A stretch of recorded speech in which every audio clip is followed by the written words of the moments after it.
Je vous remercie, Monsieur le Président de l'Assemblée nationale, Monsieur le ministre de l'Économie, du Plan et de la Coopération,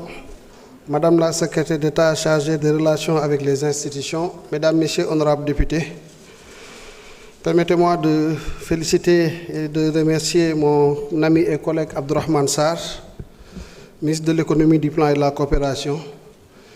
qui est un binôme pour moi, un parfait binôme, avec qui nous travaillons en toute intelligence pour relever les défis effectivement qui se dressent à nous. Je vais essayer de revenir sur les différentes préoccupations qui ont été soulevées par les honorables députés.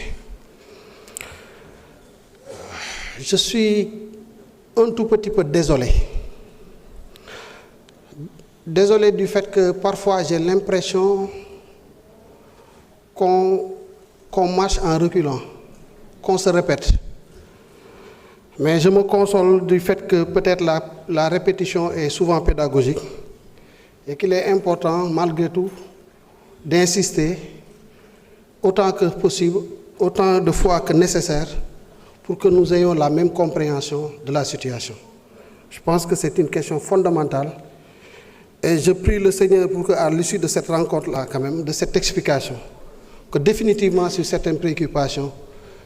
à défaut d'avoir un consensus, que nous nous comprenions au moins. Et ça, c'est important.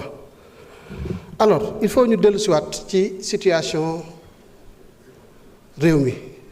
ñu arriéraat ba le 24 mars 2024. C'est important pour que ñu comprendre bu baax a baax le travail que nous sommes en train de faire. dañu ñëw 2024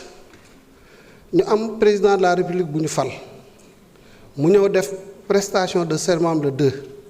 le 5 avril mu nommé gouvernement am ay ministres am jël service mu am le code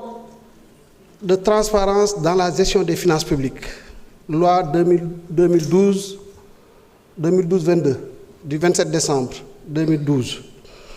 loi boobu wax ñu ne ñu bu fekkee ne dafa am régime bu bees wala mu am en tout cas mandature bu bees ñi fa ñëw gouvernement bi ñëw li mu war a njëkk a def dans un délai de 3 mois mooy def un audit sur la gestion des finances publiques. C'est ce que nous avons fait moi-même en tant que ministre des Finances. Lorsque je suis arrivé, cette exigence-là, mu gàllu sama loos, comme on dit, on a mis en place une équipe, préparé suñuy terme de référence avec une lettre de mission, saisir l'inspection générale des finances, ne ko lii c'est une obligation légale. Defal ñu liggéey bi su ko defee mu nekk une situation de référence sur laquelle nous allons nous appuyer pour définir le cap pour la mandature. Mais c'est exactement ce qui s'est passé. Bi ñu defee audit bi dëgg wax jooju nañ ko dépasser parce que amul benn sens.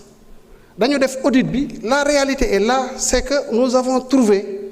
que par rapport aux informations que nous communiquions aux partenaires techniques et financiers,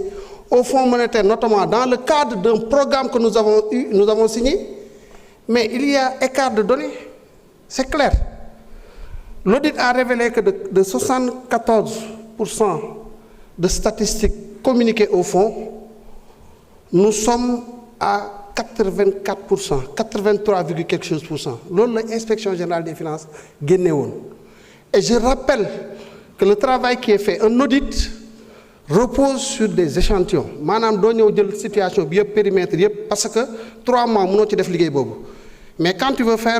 veux jauger da ngay jël ay échantillons nga def un test sur ces échantillons là résultat bi mu lay jox moom ngay considérer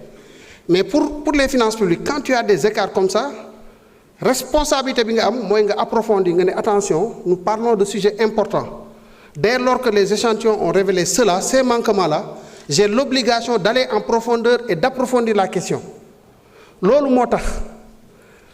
bi audit bi génnee on a commandité un travail d'inventaire par un cabinet